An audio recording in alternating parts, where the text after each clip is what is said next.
Holy poot, Skid! The know-it-all super text came out of the woodwork on me on that second vlog, the last vlog I did. If you know your job, you don't make mistakes. Really? Gooberheads, I'm not out there flooding apartments and lighting dryers on fire every week. That happened 12 years ago, back in 2004. You know, and I started in this business in 2003, so I've been a tech for a year maybe. And I got thrown to the wolves too. I went from groundskeeper picking up garbage to a technician, a repairman. And you know, they're like, oh, well, it looks like you fixed the toilet flapper. Oh, here's these AC gauges and some Freon. We got a couple of ACs out. And that's how it happened. I got thrown to the wolves. You know, I don't know how people like Steve Lav and Zach and Raridan and Ralph and all those guys with a bunch of subscribers do it, man. I see Steve Lav, you know, he'll post it. It'll say he posted a video 2 minutes ago. It'll say when he posted it. So I'll click on it to watch it, and he'll have 3 thumbs down already on a 15-minute video. So if he posted that video 2 minutes ago and the video is 15 minutes long, they didn't even watch the video. They just thumbs down it just to be a gooberhead. It's amazing. I feel so creepy talking about these guys, like just in the image in my head of what they look like. I feel greasy. You know, maybe I should have clarified who I was talking to.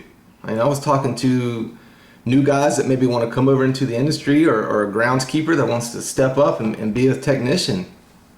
You know, move up in pay or whatever. I was talking to those guys, just saying, hey, go out there and make mistakes. It's okay, you know, go out there and make mistakes. And you know I said in the vlog that I make mistakes all the time, but you know what those mistakes consist of now? Looks like I forgot to put a Schrader cap back on the Schrader valve, you know. Oh, looks like I dropped my flathead behind the dryer. I guess I don't know what I'm doing. Yeah, these gooberheads, man. You know, I think it's funny though, these gooberheads. You know, these anonymous gooberheads with digital courage. I've been in the music business for 20 years. Okay, gooberheads? No one has been rejected and told that they suck more than a musician, okay? So, you know, your cute little snippy comment and your cute little thumbs down just bounces right off me and hits the floor, okay? My skin is like elephant hide. It's thick after 20 years in the music business, so, alright, so. You're gonna be alright, gooberheads, lighten up. You're gonna be alright, Skid. Alright, enough about them. That's all the attention they're getting on my channel. I'm going to talk about my time at student housing. I did 8 years in student housing. Started in 2003. I was just a porter picking up garbage. Didn't know the difference between a flathead and a Phillips head. And how is there not a reality show yet about what goes on in apartments, especially student housing? Oh my gosh, you wouldn't need to script anything. I mean, if you want to see women and men crying, go film a turn. You'll have men and women crying, fights, walking off the job in the middle of the job. I mean, just total chaos. It would be a great reality show. And if you gooberhead TV executives are watching this, don't get any funny ideas. If you go do it, you better count me in. I mean, there's got to be a law, a real estate law or something, because why that's not a show yet, I don't know. There's got to be too much red tape, because you know you're dealing with a lot of faces and people. But it would be a good one. You wouldn't have to script a thing. I mean, a student housing turn is 2.5 to 3 weeks of solid action from 7 a.m. to 2 a.m. I don't know how there hasn't been a reality show yet. It's amazing, man. You know, I went through a turn. I'll go through some turn horror stories. I remember one turn, somebody scheduled all the carpets cleaned before punch and paint even made it there. So we're going in these apartments, immaculate cleaned carpet. We haven't even turned it yet. And the painters haven't even painted it yet. That was a good one. I still laugh about that one. I mean, just, it was bringing veterans to their knees. You know, I saw a lot of veterans just walk off and say, F this place. But you got to keep your cool, you know. I got to supervise 3 turns. And that's when I started to become salty. You know, every year was my last turn too. You know, this is my last turn. I'm going somewhere peaceful where I can work in peace. Every year was my last turn. But in 2010, it finally was. I kept my promise. That was my last turn. In 2010, I had a son, and I left. I went and played guitar full time. I did that for 4 years. That was my last turn. And it was my most successful turn too. I got to work with the CEO, you know, the CEO of the company. He was part owner, CEO. His name was James. And it was my most successful turn. You know how many work orders I had when that turn was over? 1 work order for a screen missing. I had mastered and wrangled the turn. I'd finally figured it out, and it was my last one. Yeah, I mean, me and James, it was cool, you know, and that's the secret. You want to know the secret to a successful turn? Here it is. 1 chief. That's it. You can't have a bunch of chiefs out there and no Indians. 1 chief. You know, when I was working with James, the CEO on that last turn, that's who I went to for, you know, if I needed anything.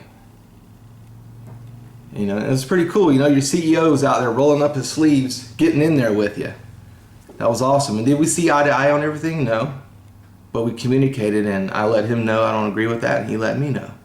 It was kind of hard at first telling your owner what you think, but he was awesome. I still respect James, and I think he's still doing student housing. That's why, you know, I don't want to go work for him, because I don't know, student housing, I can't do it again. You know, on my successful turns, I hired people that knew what they were doing. I know it's easier said than done, but that's what I did. At 1 turn, I supervised a bunch of 18-year-old college kids that didn't give a poot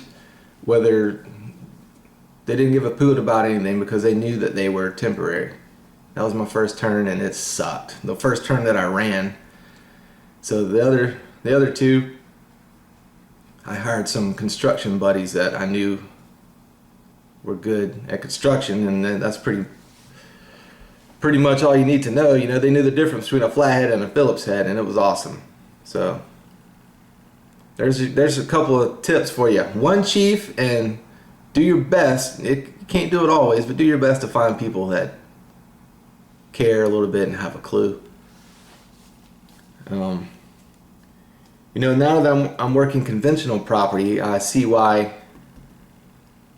when conventional people would come to student housing that they never made it, you know.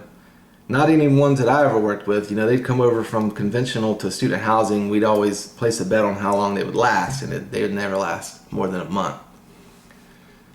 It's just, I don't know.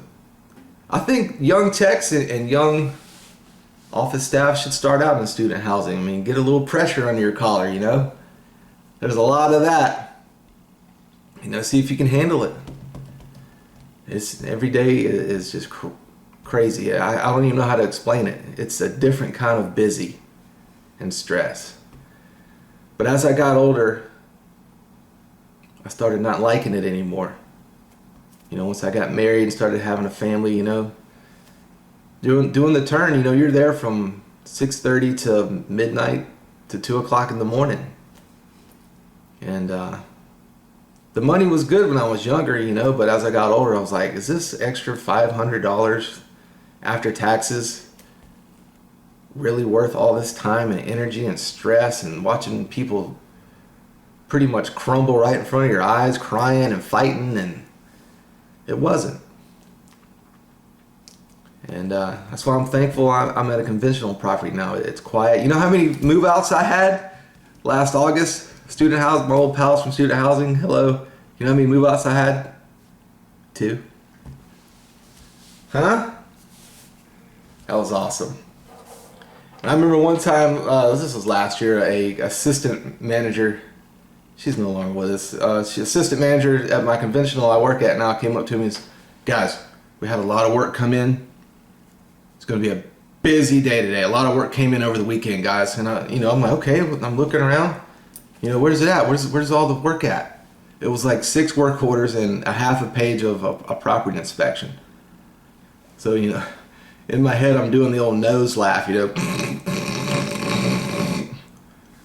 It's like, well, that's really nothing. Student housing. Here's your work orders right here.